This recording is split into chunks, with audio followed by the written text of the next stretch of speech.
تھوڑا تھوڑا اس طرح جی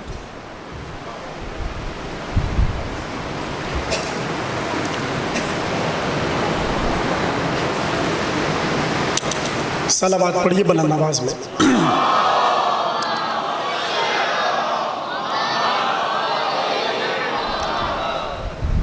اعوذ باللہ السمیع العلیم من الشیطان اللعین الرجیم، بسم اللہ الرحمن الرحیم، الحمد للہ المتجلی لخلقہ بخلقہ والظاہر لقلوبہم بحجت، خلق الخلق من غیر رویت، الصلاة والسلام علی رسولہ الکریم وخاتم النبیین وجد المعصومین ابی القاسم محمد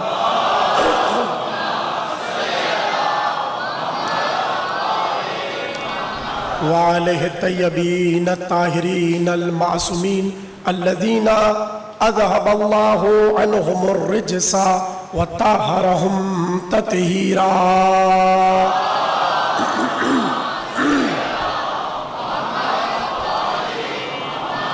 ولعنت اللہ علی اعدائہم اجمعین من الآن الى قیام یوم الدین، اما بعد فقد قال رسول اللہ صلی اللہ علیہ وآلہ انی تارک فیکم الثقلین کتاب اللہ وعطرتی اہل بیتی وان تمسکتم بہما لن تذلوا بعدی ولن یفترقا حتی یرد علی الحوض۔ صلوات۔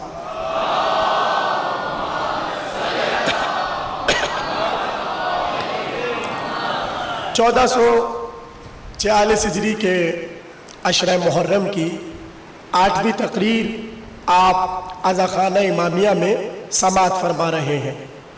قرآن ناطق بزبان قرآن صامت کے عنوان پر یہ ہماری 8ویں نشست ہے۔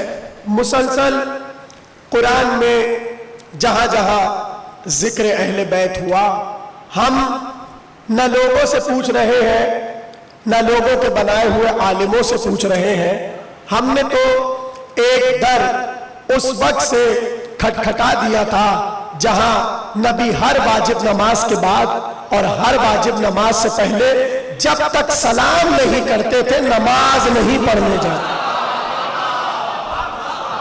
آپ سلامت رہیے، آپ سب کو وہ دروازہ اب بھی یاد ہے، اور پیغمبر بار بار امت کو اس دروازے کی طرف متوجہ کرنا چاہتے تھے اور کرتے رہے تھے۔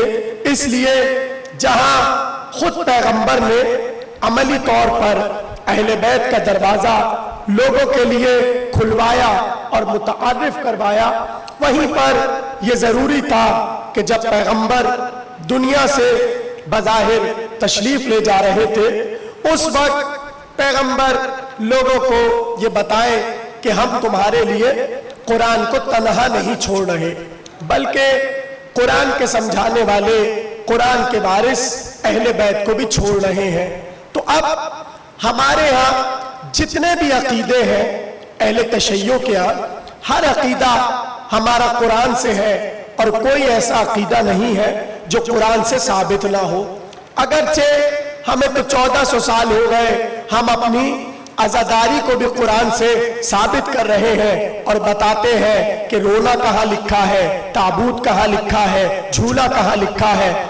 اب ظاہر ہے قرآن میں یہ تو نہیں لکھا کہ حضرت علی اصغر کا جھولا، لیکن قرآن میں جھولے کا تو ذکر ہے، اور جھولا عصمت کی گواہی دیتا ہے۔ تو یہی قرآن کا اسلوب ہے کہ قرآن نام نہیں لیتا، قرآن ذکر کرتا ہے، تاکہ صبح قیامت تک جو بھی اس کریکٹر کا نظر تمہیں آ جائے تو بس اسی پر آیت کا انطباق کر لینا، مگر خبردار آیت کا انطباق اور امپلیمنٹ تم خود نہیں کر سکتے جب تک آل رسول نہ بتا دے۔ تو اب جہاں ہم نے اتنے سارے عقیدے بنائے ہوئے ہیں، وہاں ایک عقیدہ اہل تشیع کا یہ ہے کہ علی بعد رسول تمام انبیاء سے افضل ہے۔ دیکھیں اس میں ضروری نہیں ہے کہ اگر ہم مان رہے ہیں تو زمانہ بھی مانے. ہماری مجلسیں اس لیے ہے تاکہ ہم اپنے بچوں کو اپنا عقیدہ بتائیں. بزرگوں سے جو ہم نے سیکھا ہے وہ اپنے آنے والے جوانوں اور بچوں کے حوالے کرتے ہیں. تو جب ہمارے اماموں کے حوالے سے اتنی باتیں موجود ہیں تو ہمیں ضرورت ہی نہیں ہے کہ ہم زمانوں کے اماموں کا ذکر اس منبر سے کریں. تو عقیدہ یہ ہے کہ علی بعد رسول ہر نبی سے افضل ہے، اور صرف علی نہیں بلکہ اولاد علی میں جو جو امام آیا وہ ہر نبی سے افضل ہے بعد رسول. یعنی آخری نبی سے ائمہ افضل نہیں ہے، باقی آدم سے لے کر عیسیٰ تک افضل ہے. اب سوال یہ ہے کہ آپ یہ کیسے کہہ رہے ہیں کہ امام انبیاء سے افضل، امام رسولوں سے افضل، امام اللہ کے بھیجے ہوئے نمائندوں سے افضل؟ تو اس کا ذکر قرآن میں صاف صاف لکھا ہے، اور سورہ بقرہ میں ہے جہاں اللہ نے ابراہیم سے کہا وَإِذِ ابْتَلَىٰ إِبْرَاهِيمَ رَبُّهُ بِكَلِمَاتٍ فَأَتَمَّهُنَّ قَالَ إِنِّي جَاعِلُكَ لِلنَّاسِ إِمَامًا قَالَ وَمِنْ ذُرِّيَّتِي قَالَ لَا يَنَالُ عَهْدِ الظَّالِمِينَ. تمہید ہو رہی ہے. اب ذرا ترجمہ سنیے. اللہ نے کہا ہم نے ابراہیم کا امتحان لیا چند کلموں کے ذریعے، اور ابراہیم اس امتحان میں کامیاب ہو گئے. جب کامیاب ہوئے تو ہم نے ابراہیم سے کہا ہم تمہیں امام بنا رہے ہیں. تو پلٹ کر ابراہیم نے کہا کیا میری اولاد کو امام بنائے گا؟ اللہ نے کہا یہ عہدہ ظالموں تک نہیں پہنچ سکتا. کتنے خوش نصیب ہیں آپ کہ صبح قیامت تک کے لیے قرآن نے دلیل دے دی جو ظالم ہوگا زمانہ اسے کچھ بھی بنا لے امام نہیں بنا سکتا. زمانہ اسے کچھ بھی بنا لے امام نہیں بنا سکتا. ابراہیم ہم تمہیں امام بنا رہے ہیں. تو سوال یہ ہے پروردگار ابراہیم کے تو نے اتنے سارے امتحان لیے جب تو نہیں کہا کہ ہم تمہیں امام بنا رہے ہیں. کچھ کہہ رہا ہوں. دیکھیے بس 2 جملے سنیے اور پھر میں موضوع اپنا لے کر چلوں آگے. سوال یہ ہے ابراہیم سے کہا بیٹے کی گردن پہ چھری رکھو، رکھی یا نہیں رکھی؟ ہاں آپ سے بہتر کون جانے؟ اس لیے کہ ماشاءاللہ ابراہیم نے ایک چھری رکھی تھی، آج اتنی چھریاں کراچی میں چلتی ہیں، اور اس چھری کے صدقے میں ماشاءاللہ کیا اچھے اچھے کھانے اور پکوان بنتے ہیں. تو یہ تو آپ جانتے ہیں. مگر سوال تو یہ ہے کہ جب اسماعیل کی گردن پہ چھری کو رکھا اس وقت تو اللہ نے نہیں کہا ہم تمہیں امام بنا رہے ہیں. کچھ کہہ رہا ہوں. اللہ نے ابراہیم سے کہا جاؤ نمرود کی آگ میں کود جاؤ. کودے یا نہیں کودے؟ وہاں تو اللہ نے نہیں کہا ابراہیم ہم تمہیں امام بنا رہے ہیں. ہاجرہ بی بی اور حضرت اسماعیل جو ابھی ابھی دنیا میں آئے ہیں اپنی زوجہ اور اپنے بچے کو اس کعبے میں، اس وقت کا کعبہ کہ جب نہ وہاں کھانا تھا، نہ پانی تھا، نہ بندہ تھا، نہ بندے کی ذات، چھوڑ دیا گرمی کی تمازت میں اور دھوپ کی شدت میں. اللہ نے تو نہیں کہا ہم تمہیں امام بنا رہے ہیں. تو سوال یہ ہے ان کلموں میں کیا چھپا ہوا ہے؟ جاگے جاگے ان کلموں میں کیا چھپا ہوا ہے جن کلموں کے سنانے پر ابراہیم کو امامت مل رہی ہے؟ جب راوی نے امام سے پوچھا تو کون سے کلمے تھے جن کے سنانے پر ابراہیم کو امامت ملی؟ امام نے کہا یہ وہی تو کلمے ہیں جن کے سنانے پر آدم کی توبہ قبول ہوئی. آدم کی توبہ قبول ہوئی. علامہ جلال الدین سیوطی اہل سنت کے بہت بڑے عالم ہیں، انہوں نے اپنی تفسیر میں لکھا کہ آدم بیٹھے ہوئے رو رہے تھے. جبریل نے آ کر کہا کیوں رو رہے ہو؟ کہا اللہ کو راضی کرنا چاہتا ہو. کہا ٹھیک ہے ہم تمہیں چند نام بتاتے ہیں، وہ نام لو، اللہ راضی ہو جائے گا، تمہاری توبہ قبول ہو جائے گی. کہا جبریل بتاؤ وہ کون سے نام ہے؟ کہا کہو محمد، کہو علی، کہو فاطمہ، کہو حسن، کہو حسن.